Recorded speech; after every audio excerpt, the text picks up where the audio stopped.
नमस्कार, आदाब, सत श्री अकाल। स्वागत है एक बार फिर आप सभी का अपने YouTube channel study point with Ashutosh Kumar में। दोस्तों, आज हम लेकर आए हैं एनसीईआरटी के क्वेश्चंस का दूसरा वीडियो। और इस वीडियो में हम लोग उन 20 प्रश्नों की बात करेंगे जो प्रीवियस ईयर में पूछे गए हैं। इससे पहले हम लोगों ने टॉप 30 क्वेश्चंस की बात की थी। अगर आप लोगों ने वो वीडियो नहीं देखा है तो चैनल के प्लेलिस्ट में जाके देख सकते हैं।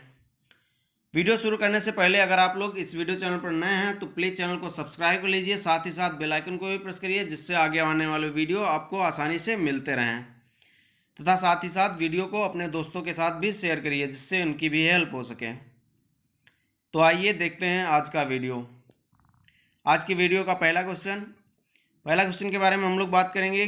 पहला क्वेश्चन कह रहा है कि ब्रेल लिप में मोटे कागज पर उभरे हुए बिंदु बने होते हैं। यह लिप आधारित होती है। ब्रेल लिप जो होती है जिसके प्रतिपादक लुई ब्रेल हैं, और ये जो है मोटे कागज पर उभरे हुए बिंदु बने होते हैं। और यह लिप आधारित है। कितने बिंदुओं पर आधारित है ये बताना है हम लोगों को। ऑप्शन ए कह रहा है कि 4 बिंदुओं पर आधारित है। ऑप्शन बी कह रहा है 6 बिंदुओं पर आधारित है। ऑप्शन सी कह रहा है कि 8 बिंदुओं पर आधारित है। ऑप्शन डी कह रहा है कि 10 बिंदुओं पर आधारित है। तो इसमें कौन सा हो जाएगा? तो इसका जो ऑप्शन बी है वो सही हो जाएगा। ऑप्शन बी कह रहा है कि 6 बिंदुओं पर आधारित है। ब्रेल लिप जो है वो 6 बिंदुओं पर आधारित है। कहीं कहीं इसका जो है आंसर 8 बिंदुओं पर भी लगवाया है। ऑप्शन सी जो है कहीं कहीं पर लगवाया है, तो वो गलत हो जाएगा। ऑप्शन बी सही हो जाएगा। ऑप्शन बी कह रहा है कि 6 बिंदुओं पर, तो ब्रेल लिप जो है वो 6 बिंदुओं पर आधारित है। तो इसका ऑप्शन बी सही हो जाएगा। Option B is correct.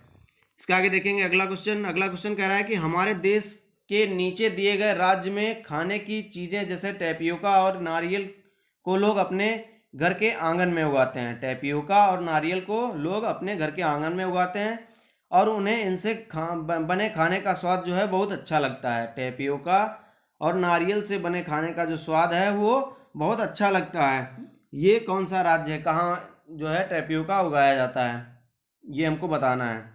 Option A कह रहा है कि असम में। ऑप्शन बी कह रहा है गोवा में। ऑप्शन सी कह रहा है केरल में। ऑप्शन डी कह रहा है आंध्र प्रदेश में।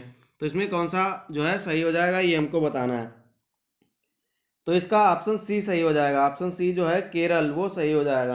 ऑप्शन सी सही हो जाएगा। Option C is correct. Option C सही है। इसके आगे देखेंगे हम लोग अगला क्वेश्चन कह रहा है कि बिहार राज्य को लोगों के लिए मधुमक्खी पालन शुरू करने की सबसे अच्छी अवधि कौन सी है? बिहार राज्य में लोग मधुमक्खी पालन करते हैं, और जो मधुमक्खी पालन होता है उसकी शुरू करने की जो अवधि है वो कौन सी सबसे सुटेबल या अच्छी मानी जाती है, ये हम लोगों को बताना है। ऑप्शन ए कह रहा है कि अप्रैल से जून। ऑप्शन बी कह रहा है जुलाई से सितंबर। ऑप्शन सी कह रहा है कि अक्टूबर से दिसंबर। ऑप्शन डी कह रहा है कि जनवरी से मार्च। तो इसमें कौन सा ऑप्शन सही हो जाएगा ये हमको बताना है। तो इसमें ऑप्शन सी सही हो जाएगा। ऑप्शन सी क्या कह रहा है कि अक्टूबर से दिसंबर। अक्टूबर से जो दिसंबर का समय है इसमें जो है मधुमक्खी पालन सबसे सुटेबल माना जाता है, सबसे अच्छी अवधि मानी जाती है। और इसी जो है महीने में, मतलब अक्टूबर के दिसंबर के महीने में जो है मधुमक्खियाँ अंडे देती हैं और शहद भी एकत्रित करती हैं। तो ये जो है सही हो जाएगा। इसका ऑप्शन सी सही हो जाएगा। Option C is correct. Option C सही है। इसके आगे देखेंगे अगला क्वेश्चन कह रहा है कि खेजड़ी वृक्ष के बारे में सही कथनों को चुनिए। खेजड़ी एक वृक्ष है जिसके बारे में हमको सही कथन का चयन करना है। कथन दिए गए हैं। कथन ए कह रहा है कि यह वृक्ष मुख्यतः रेगिस्तानी क्षेत्रों में पाया जाता है। कथन बी कह रहा है कि इसे अधिक जल की आवश्यकता नहीं होती है। कथन सी कह रहा है कि यह छायादार वृक्ष है जिसकी छाया में बच्चे खेलना पसंद करते हैं। कथन डी कह रहा है कि यह अपने तने में जल एकत्र करता है। यह अपने तने में जल एकत्र करता है और लोग पतले पाइप से इस जल को पीते हैं। तो इसमें कौन कौन से कथन जो हैं वो सही हो जाएंगे ये हमको बताना है। कथन ये कह रहा है कि यह वृक्ष मुख्यतः रेगिस्तानी क्षेत्रों में पाया जाता है, तो ये सही हो जाएगा। खेजड़ी वृक्ष जो है वो रेगिस्तानी क्षेत्रों में पाया जाता है। कथन बी कह रहा है कि इसे अधिक जल की आवश्यकता नहीं होती है, तो ये भी सही हो जाएगा। इसे अधिक जल की आवश्यकता नहीं होती है। कथन सी कह रहा है कि यह छायादार वृक्ष है जिसकी छाया में बच्चे खेलना पसंद करते हैं, तो ये भी सही हो जाएगा। कथन डी कह रहा है यह अपने तने में जल एकत्र करता है और लोग पतले पाइप से इस जल को पीते हैं, तो ये गलत हो जाएगा। ये खेजड़ी वृक्ष के बारे में नहीं है, बल्कि ये रेगिस्तानी ओक जो ऑस्ट्रेलिया में पाया जाता है उसके बारे में ये है। ये जो है रेगिस्तानी ओक जो है वो अपने तने में जल एकत्रित करता है, और जब यहाँ जो है जल की कमी हो जाती है तो लोग इसमें जो है पतला पाइप डालकर इससे जल निकाल लेते हैं और जल की आपूर्ति करते हैं। तो ये जो है डी कथन गलत हो जाएगा। खेजड़ी वृक्ष के लिए जो डी कथन है वो गलत हो जाएगा। तो कथन ए, बी और सी सही हो जाएंगे। इसका ऑप्शन देखेंगे हम लोग। ऑप्शन ए कह रहा है कि बी, सी और डी सही है। कथन बी कह रहा है कि ए, सी और डी सही है। कथन सी कह रहा है कि ए, बी और डी सही है। कथन डी कह रहा है कि ए, बी और सी सही है। तो कौन सा ए, बी और सी सही हो जाएंगे? ए, बी और सी किसमें दिया है? ये दिया है डी ऑप्शन में। तो डी ऑप्शन इसका सही हो जाएगा। Option D is correct. Option D सही है। इसके आगे बात करेंगे हम लोग अगले क्वेश्चन की। अगला क्वेश्चन देखते हैं। अगला क्वेश्चन कह रहा है कि हाथियों के विषय में निम्नलिखित में से कौन सा कथन सही है? हाथियों के विषय में कौन सा कथन सही है, इसके बारे में हमको बताना है। ऑप्शन ए कह रहा है कि 3 महीने के हाथी के बच्चे का भार सामान्यतः लगभग 200 किलोग्राम होता है। ऑप्शन बी कह रहा है कि वयस्क हाथी एक दिन में 200 किलोग्राम से अधिक पत्ते और झाड़ियां खा सकता है। ऑप्शन सी कह रहा है कि हाथी दिन में 8 से 10 घंटे तक सोता है। ऑप्शन डी कह रहा है कि हाथी अपना अत्यधिक भार होने के कारण बहुत आराम करना पसंद करता है। तो इसमें कौन सा सही हो जाएगा ये हमको बताना है। तो ऑप्शन ए सही हो जाएगा। इसका ऑप्शन ए सही हो जाएगा। 3 महीने के हाथी के बच्चे का भार जो है वो सामान्यतः लगभग 200 किलोग्राम का होता है। ये सही हो जाएगा। ऑप्शन बी कह रहा है कि वयस्क हाथी एक दिन में 200 किलोग्राम से भी अधिक पत्ते और झाड़ियां खा सकता है। तो ये गलत हो जाएगा। ये जो है एक दिन में 100 किलोग्राम से जो है 100 किलोग्राम तक पत्तियां और झाड़ियां खा सकते हैं। ऑप्शन सी कह रहा है कि हाथी दिन में 8 से 10 घंटे तक सोता है। तो ये भी गलत हो जाएगा। हाथी दिन में 8 से 10 घंटे नहीं, ये 3 से 4 घंटे सोता है। हाथी अपना अत्यधिक भार होने के कारण बहुत आराम करना पसंद करता है। तो ये भी गलत हो जाएगा। तो इसका जो है ऑप्शन ए सही हो जाएगा। ऑप्शन ए सही हो जाएगा। Option A is correct. Option A सही है। इसके आगे देखेंगे अगला क्वेश्चन हम लोग। अगला क्वेश्चन कह रहा है यदि हम पक्षियों का अवलोकन करते हैं तो यह पाते हैं कि अधिकांश पक्षी अपनी गर्दन अत्यधिक हिलाते हैं। इसका यह कारण है। तो इसका कारण हम लोगों को बताना है, क्यों हिलाते हैं। ऑप्शन ए कह रहा है कि अधिकांश पक्षियों के नेत्र जो है वो स्थिर होते हैं और घूम नहीं सकते हैं, इसके लिए जो है वो अपनी जो है गर्दन अत्यधिक हिलाते हैं। ऑप्शन बी कह रहा है कि इनके कान ढके होते हैं और वे उड़ सकते हैं, इसलिए ऐसा करते हैं। ऑप्शन सी कह रहा है पक्षियों के 2 नेत्र होते हैं। ऑप्शन डी कह रहा है कि इनके नेत्र 2 भिन्न भिन्न वस्तुओं को एक ही समय पर फोकस कर सकते हैं। तो इसमें कौन सा ऑप्शन सही हो जाएगा ये हम लोगों को बताना है।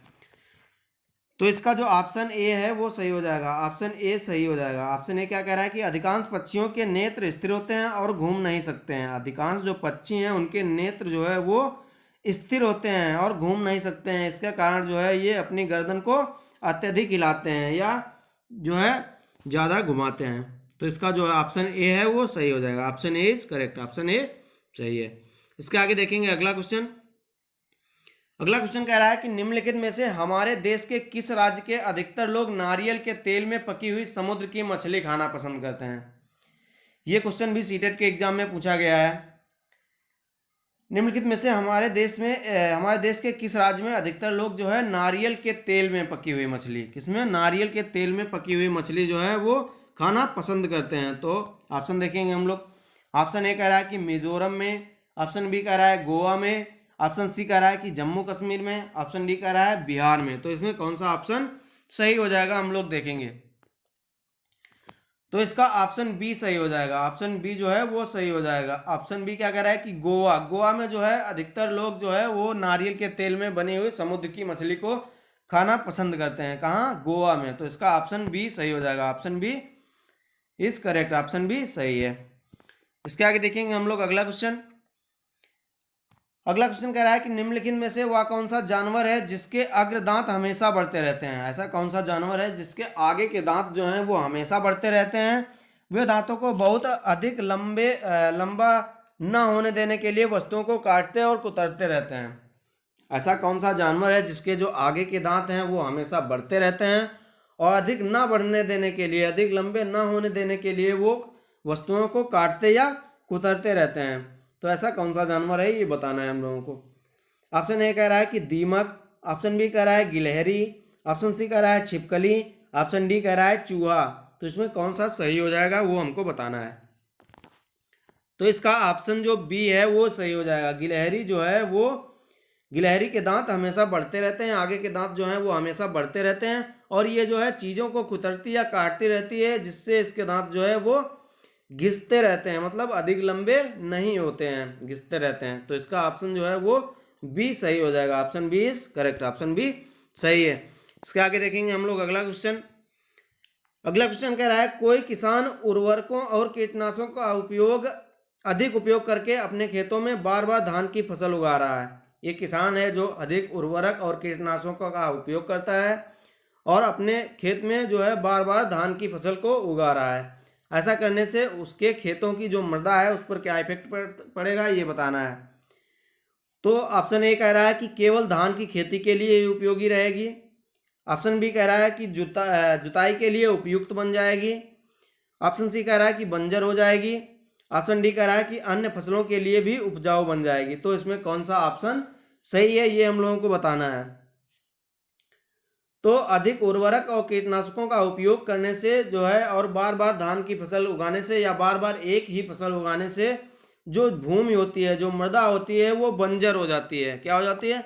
बंजर हो जाती है, मतलब उपजाऊ नहीं रह जाती है। तो इसका ऑप्शन सी सही हो जाएगा। Option C is correct, option C सही है। इसके आगे देखेंगे हम लोग अगला क्वेश्चन।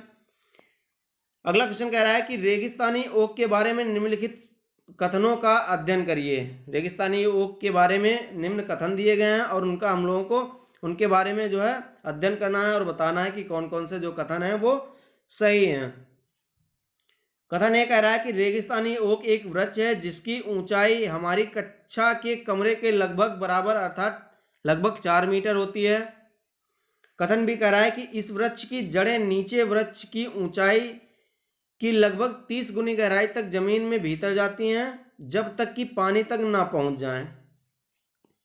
कथन सी कह रहा है कि इस वृक्ष के तने में पानी इकट्ठा रहता है। कथन डी कह रहा है कि यह वृक्ष अबू धाबी में पाया जाता है। तो इसमें कौन कौन से कथन सही हो जाएंगे ये हम लोगों को देखना है। कथन यह कह रहा है कि रेगिस्तानी ओक एक वृक्ष है जिसकी ऊंचाई हमारी कक्षा के कमरे के लगभग बराबर अर्थात 4 मीटर होती है। तो ये जो है सही हो जाएगा, ये कथन सही हो जाएगा, कथन ये सही हो जाएगा। कथन भी देखेंगे। कथन भी कह रहा है कि इस वृक्ष की जड़ें नीचे वृक्ष की ऊंचाई की लगभग 30 गुनी गहराई तक जमीन में भीतर जाती हैं जब तक कि पानी तक ना पहुंच जाए, जब तक कि जड़ें जो है वो पानी तक ना पहुंच जाए। तो ये भी जो है इसका कथन बी भी सही हो जाएगा। कथन सी कह रहा है कि इस वृक्ष के तने में पानी इकट्ठा रहता है। तो ये भी सही हो जाएगा। हमने अभी बताया था कि रेगिस्तानी ओक जो है उसके तने में पानी इकट्ठा रहता है और जब इस इलाके में पानी की कमी हो जाती है तो लोग जो है, यहाँ के लोग जो है पतला पाइप डालकर इससे जो है पानी निकाल देते हैं जिससे जल की आपूर्ति होती है, पानी की आपूर्ति होती है। कथन डी कह रहा है कि यह वृक्ष अबू धाबी में पाया जाता है। तो ये गलत हो जाएगा। यह वृक्ष अबू धाबी में नहीं बल्कि रेगिस्तानी ओक जो है वो ऑस्ट्रेलिया में पाया जाता है। कहाँ पाया जाता है? ऑस्ट्रेलिया में पाया जाता है। तो इसमें जो है कथन ए बी और सी सही हो जाएंगे, कथन ए बी सी सही हो जाएंगे। ऑप्शन देखेंगे हम लोग। ऑप्शन ए कह रहा है कि ए बी और डी सही है। ऑप्शन बी कह रहा है कि बी सी और डी सही है। ऑप्शन सी कह रहा है कि केवल ए और बी सही है। ऑप्शन डी कह रहा है कि ए बी और सी सही है। तो इसमें कौन सा ऑप्शन जो है वो सही हो जाएगा हम लोग देखेंगे। तो इसका ऑप्शन जो डी है वो सही हो जाएगा, ऑप्शन डी सही हो जाएगा। ऑप्शन डी क्या कह रहा है कि ए बी और सी सही हैं, ए बी और सी सही हैं। तो कथन जो डी है वो इसका जो डी ऑप्शन है वो सही हो जाएगा। Option D is correct, option D सही है। इसके आगे देखेंगे अगला क्वेश्चन। अगला क्वेश्चन कह रहा है कि नीचे दिए गए सभी जानवरों में निम्नलिखित में से कौन सी विशेषता पाई जाती है। नीचे दिए गए जानवर दिए गए हैं 4, इनके बारे में हम लोग अध्ययन करेंगे और बताएंगे कि कौन सी विशेषता इनके बारे में सही है, कौन सी विशेषता पाई जाती है इनमें। ऑप्शन जानवर कौन कौन से दिए हैं? छिपकली, गौरैया, कछुआ और सांप। छिपकली, गौरैया, कछुआ और सांप, इनके बारे में कौन सी विशेषता सही है वो हम लोग देखेंगे। ऑप्शन ए कह रहा है कि ये अंडे देते हैं, ये जो जानवर हैं चारों ये अंडे देते हैं। बी कह रहा है कि ये जहरीले होते हैं। ऑप्शन सी कह रहा है कि ये भूमि एवं जल दोनों पर रह सकते हैं। ऑप्शन डी कह रहा है कि उनके शरीर सल्क से ढके होते हैं। तो इसमें कौन सा ऑप्शन सही हो जाएगा ये हम लोग देखेंगे। तो इसका जो ऑप्शन ए है वो सही हो जाएगा। ये ऑप्शन ए सही हो जाएगा। ये अंडे देते हैं, ये सभी जो जानवर और पक्षी हैं ये अंडे देते हैं। छिपकली, गौरैया, कछुआ और सांप, ये चारों जो हैं ये अंडे देते हैं। तो इसका जो ऑप्शन ए है वो सही हो जाएगा। ऑप्शन ए सही हो जाएगा। Option A is correct. Option A सही है। दोस्तों अगर आप लोगों को ये वीडियो पसंद आ रहा है तो वीडियो को लाइक करिए, साथ ही साथ अपने दोस्तों के साथ भी शेयर करिए। इसके आगे हम लोग देखेंगे अगला क्वेश्चन। अगला क्वेश्चन कह रहा है कि इस पौधे में पत्तियां हैं जिन्हें सब्जी की तरह प्रयोग में लाया जाता है। एक पौधा है जिसमें पत्तियां हैं जिसे सब्जी की तरह जिनकी पत्तियां जो हैं उन्हें सब्जी की तरह प्रयोग में लाया जाता है। इसके बीजों से तेल प्राप्त किया जाता है। ऐसा कौन सा पौधा है जिसमें जो है पत्तियां हैं और इन पत्तियों को जो है सब्जी के रूप में प्रयोग में लाया जाता है और इसके जो है बीजों से तेल प्राप्त किया जाता है। ऑप्शन देखेंगे हम लोग। ऑप्शन ए कह रहा है कि पालक, ऑप्शन बी कह रहा है नारियल, ऑप्शन सी कह रहा है कि बंद गोभी, ऑप्शन डी कह रहा है सरसों। तो इसमें कौन सा जो है ऑप्शन सही हो जाएगा ये हम लोग देखेंगे। तो इसका जो ऑप्शन डी है वो सही हो जाएगा। सरसों जो है इसके पत्तों की सब्जी बनाई जाती है, इसके पत्तों से सब्जी बनती है तथा जो इसके बीज होते हैं उससे तेल प्राप्त किया जाता है। सरसों के जो बीज होते हैं उससे तेल प्राप्त किया जाता है। तो इसका जो है ऑप्शन डी सही हो जाएगा। Option D is correct. Option D सही है। इसके आगे देखेंगे हम लोग अगला क्वेश्चन। अगला क्वेश्चन कह रहा है कि हमारे देश में निम्नलिखित स्थानों में से कौन सा ठंडा रेगिस्तान है। कौन सा जो है वो ऑप्शन दिए गए हैं, इनमें से कौन सा ठंडा रेगिस्तान है वो बताना है हम लोगों को।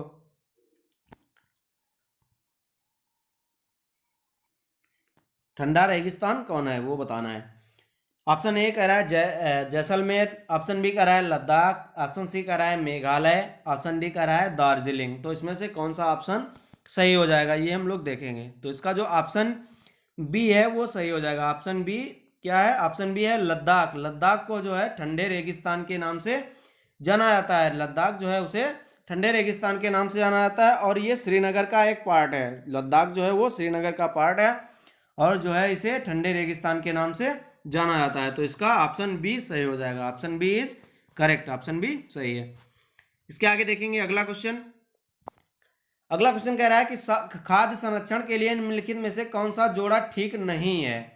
कौन सा जोड़ा जो है वो ठीक नहीं है, ठीक नहीं है बताना है हम लोगों को। खाद्य संरक्षण के लिए कौन सा जोड़ा जो है ठीक नहीं है वो बताना है। ऑप्शन ए कह रहा है कि आलू और चिप्स, आलू से चिप्स बने हुए जो है उनको संरक्षित किया जा सकता है। ऑप्शन ए कह रहा है कि दूध पनीर, ऑप्शन सी कह रहा है कि सेब जैम, ऑप्शन डी कह रहा है कच्चा आम अचार। तो इसमें कौन सा ऑप्शन जो है वो सही होगा, मतलब कौन सा जोड़ा ठीक नहीं है वो बताना है। तो इसमें से कौन सा ऑप्शन सही होगा। तो इसका जो ऑप्शन बी है वो सही हो जाएगा। दूध से जो पनीर बनता है वो उसको जो है अधिक समय के लिए संरक्षित नहीं किया जा सकता है, बल्कि जो आलू से बने चिप्स, सेब से बना जैम और कच्चे आम से बना जो अचार होता है उसे जो है अधिक समय के लिए संरक्षित किया जा सकता है। लेकिन जो दूध से पनीर बनता है उसे अधिक समय के लिए संरक्षित नहीं किया जा सकता है। तो इसमें जो है यही जो है बी ऑप्शन सही हो जाएगा। दूध से पनीर जो है बनता है उसे जो है अधिक समय के लिए संरक्षित नहीं किया जा सकता है। तो बी ऑप्शन सही है। B option is correct. Option B सही है। इसके आगे देखेंगे अगला क्वेश्चन। अगला क्वेश्चन कह रहा है कि निम्नलिखित में से कौन जो है वो बीज नहीं है। कौन बीज नहीं है वो बताना है। बीज नहीं है वो बताना है हमको। तो ऑप्शन में देखेंगे। ऑप्शन ए कह रहा है कि गेहूं, ऑप्शन बी कह रहा है काली मिर्च, ऑप्शन सी कह रहा है कि साबूदाना, ऑप्शन डी कह रहा है कि सौंफ।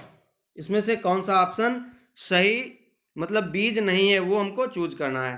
तो इसका जो ऑप्शन सी है वो सही हो जाएगा। साबूदाना बीज नहीं है। साबूदाना जो है वो बीज नहीं है। ये साइकस के पेड़ के तने से जो है वो इससे प्राप्त किया जाता है। साबूदाना जो है वो साइकस के पेड़ के तने से प्राप्त किया जाता है, जबकि गेहूं, काली मिर्च और सौंफ जो है ये बीज हैं। तो इसका ऑप्शन सी सही हो जाएगा। Option C is correct. Option C सही है। इसके आगे देखेंगे अगला क्वेश्चन।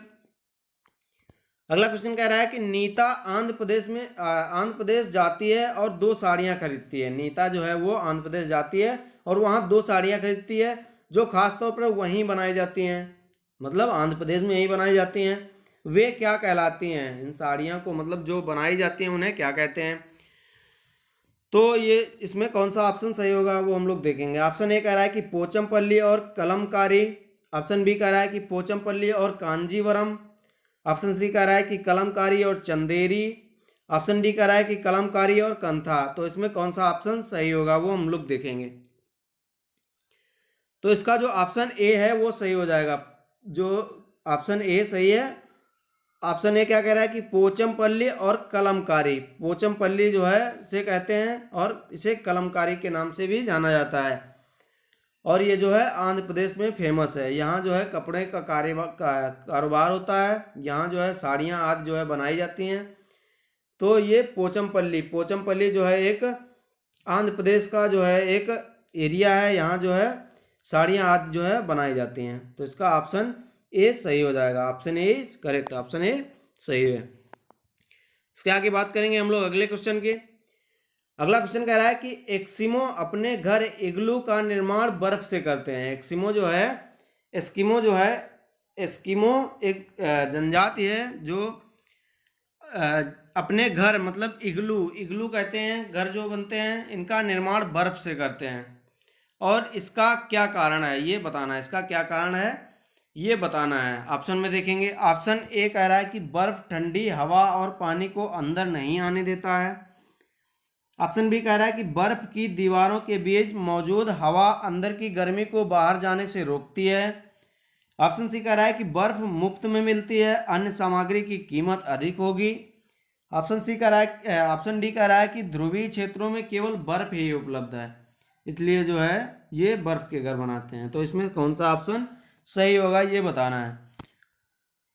तो इसका जो ऑप्शन बी है वो सही हो जाएगा। ऑप्शन बी क्या कह रहा है? ऑप्शन बी कह रहा है कि बर्फ की दीवारों के बीच मौजूद जो हवा होती है वो अंदर की गर्मी को बाहर जाने से रोकती है, मतलब बाहर नहीं जाने देती है। इसीलिए जो है ये इग्लू मतलब बर्फ के घर बनाते हैं। एस्किमो जनजाति जो है ये बर्फ के घर बनाते हैं। ये जो है इसमें बर्फ के घर इसलिए बनाते हैं क्योंकि जो इनकी दीवारें होती हैं उनके बीच जो हवा होती है उनके बीच मौजूद जो हवा होती है वो अंदर की गर्मी को बाहर नहीं जाने देती है या जाने से रोकती है। इसीलिए जो है वो बर्फ के घर बनाते हैं।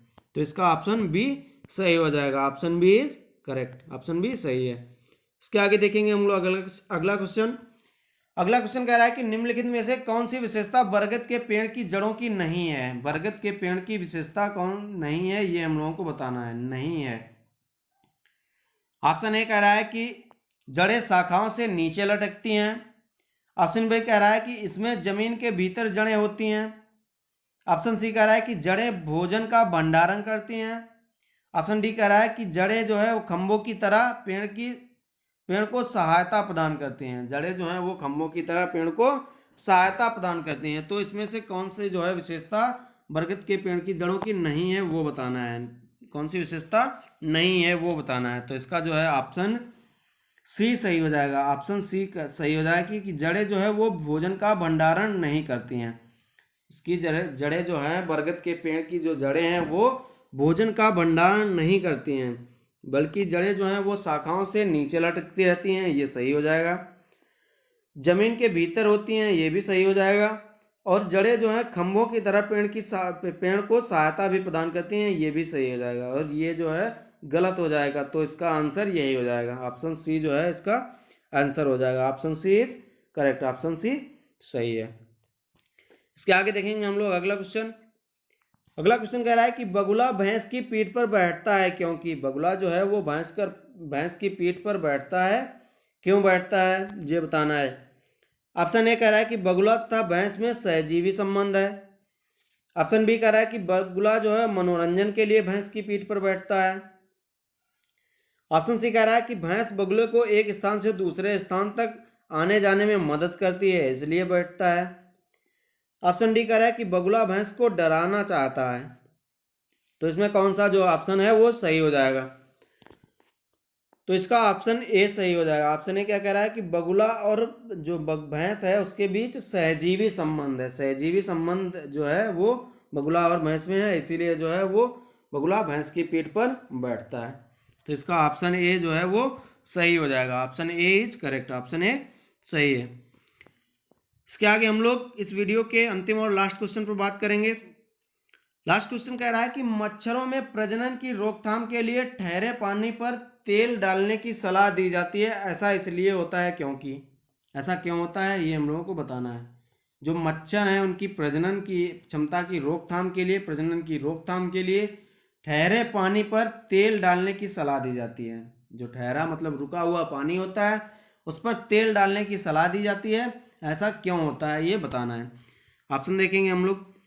ऑप्शन ए कह रहा है कि तेल ऑक्सीजन की आपूर्ति को काट देता है जिससे मच्छरों का प्रजनन थम जाता है। जिससे जो मच्छरों का प्रजनन है वो थम जाता है, मतलब रुक जाता है। ऑप्शन बी कह रहा है कि मच्छरों को तेल द्वारा विकर्षित किया जाता है। ऑप्शन सी कह रहा है कि मच्छर तेल द्वारा मर जाते हैं। ऑप्शन डी कह रहा है कि मच्छर तेल की परत में फंस जाते हैं। तो इसमें कौन सा ऑप्शन सही होगा ये हम लोगों को बताना है। तो इसका ऑप्शन ए सही हो जाएगा। ऑप्शन ए जो है वो सही हो जाएगा। तेल जो है ऑक्सीजन की आपूर्ति मतलब ऑक्सीजन को नहीं पहुंचने देता है, ऑक्सीजन की आपूर्ति को काट देता है, जिससे मच्छरों का जो प्रजनन है वो थम जाता है, मच्छरों का प्रजनन रुक जाता है। तो इसका जो है ए ऑप्शन सही हो जाएगा। ऑप्शन ए सही हो जाएगा। Option A is correct, option A सही है।